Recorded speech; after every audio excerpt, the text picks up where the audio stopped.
Assalamualaikum warahmatullahi wabarakatuh.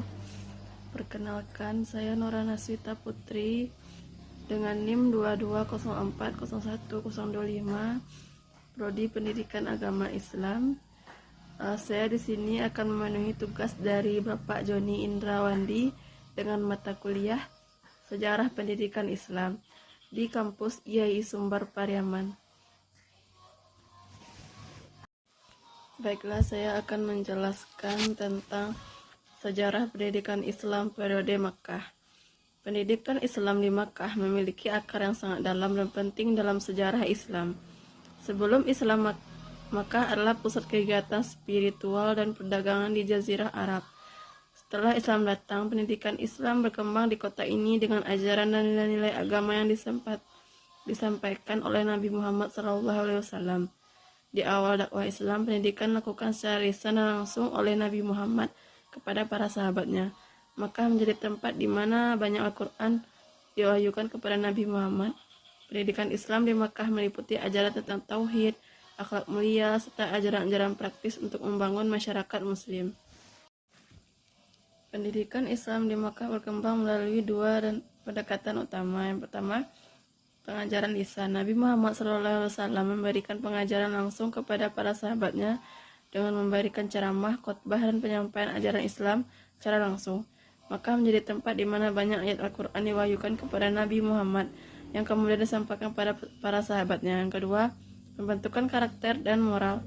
Pendidikan Islam di Makkah pada periode ini fokus pada pembentukan karakter dan moral yang kuat di antara para pengikutnya. Nabi Muhammad SAW menekankan nilai-nilai seperti kejujuran, keadilan, kesabaran, dan kasih sayang. Melalui contoh teladan dan nasihat yang diberikan, Nabi Muhammad SAW membentuk komunitas Muslim yang bertanggung jawab dan berakhlak mulia. Pendidikan Islam pada masa Rasulullah di Mekah. Nabi Muhammad SAW menerima wahyu pertama surat Al-Alaq ayat 1-5 di Gua Hira pada tanggal 17 Ramadan tahun 600 sebelum Masehi. Wahyu tersebut secara formal menandakan bahwa Muhammad resmi diangkat sebagai Rasulullah SAW. Setelah wahyu yang pertama turun, disusul dengan wahyu berikut, yaitu surat Al-Mudatsir ayat 1-7.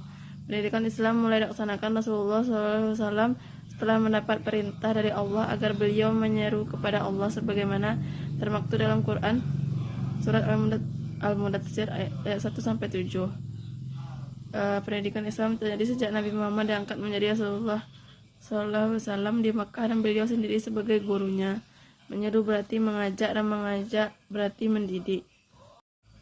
Langkah awal yang ditempuh Nabi adalah menyerukan keluarganya terlebih dahulu, sehingga kita ketahui kaum keluarganya yang mula-mula masuk Islam adalah istrinya sendiri, yaitu Khadijah. Kemudian diikuti oleh sepupu Rasulullah SAW yang masih kanak-kanak, yaitu Ali bin Abi Thalib dan Zaid bin Haritsah, seorang pembantu rumah tangganya yang kemudian dijadikan anak angkat. Setelah itu Rasulullah SAW mengajak para sahabatnya. Beliau mengarahkan ajaran dakwah kepada para sahabatnya dari kalangan Quraisy yang berpengaruh di masyarakat sebagai upaya untuk memperkokoh dakwah Rasulullah SAW.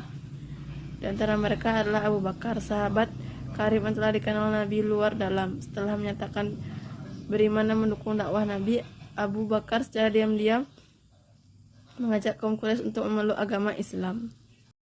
Dari kedua wahyu yang mula-mula turun itu dapat diambil kesimpulan bahwa pendidikan dalam Islam terdiri dari 4 macam. Pertama, didikan keagamaan, yaitu hendaklah membaca dengan nama Allah semata-mata, jangan dipersekutukan dengan nama berhala, karena Tuhan itu Maha Besar dan Maha Pemurah. Yang kedua, pendidikan akliyah dan ilmiah, yaitu mempelajari kejadian manusia di segumpal darah dan kemudian alam semesta.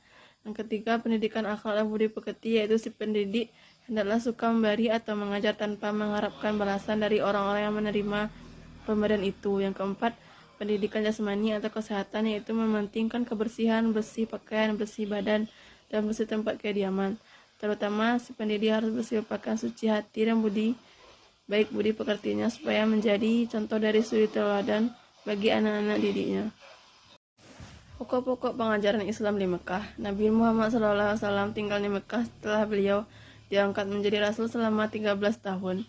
Ayat-ayat yang turun di Mekah dinamakan ayat-ayat Makkiyah. Pengajaran ini bagi Nabi Muhammad kepada kaum muslimin selama lebih kurang 13 tahun di Mekah adalah menyampaikan wahyu Allah. Al-Quran terdiri dari 93 surat yang diturunkan di Mekah. Di antara pokok-pokoknya pengajaran agama Islam di Mekah yaitu menerangkan tentang i'tikad dan keimanan kepada Allah Subhanahu wa taala, kepada Nabi Muhammad SAW, Rasul Allah yang diwahyukan kepadanya Al-Quran untuk memberi petunjuk dan pengajaran kepada kaum muslimin, dan juga mengajarkan tentang kehidupan di akhirat, hari pembalasan, serta sedikit amal ibadat yaitu salat, namun beliau 5 kali sehari semalam, dan zakat yang pada waktu itu berarti sedekah kepada fakir miskin dan anak-anak yatim. Selain itu, Nabi juga mengajarkan tentang akhlak yang baik. Pendidikan Islam yang ditekankan di Mekah adalah meletakkan nilai dasar agama yang memberikan ruang lingkup berkembangnya proses kependidikan Islam dalam rangka mencapai tujuan yang terciptanya kepribadian yang utuh atau insan kamil, sejalan dengan misi Islam dan misi Rasulullah yang bertugas memberikan rahmat bagi seluruh makhluk di alam ini atau rahmatan lil alamin. Maka sasaran pendidikan Islam diarahkan untuk melahirkan 2 kemestian yang strategis, yaitu pertama, menjaga keharmonisan untuk kehidupan yang abadi dalam hubungannya dengan Allah. Kedua, melestarikan dan mengembangkan terus-menerus nilai-nilai sesuai kodratnya. Dengan kata lain, pendidikan Islam harus diarahkan pada 2 dimensi, yaitu dimensi ketentukan vertikal dan dimensi dialektikal horizontal.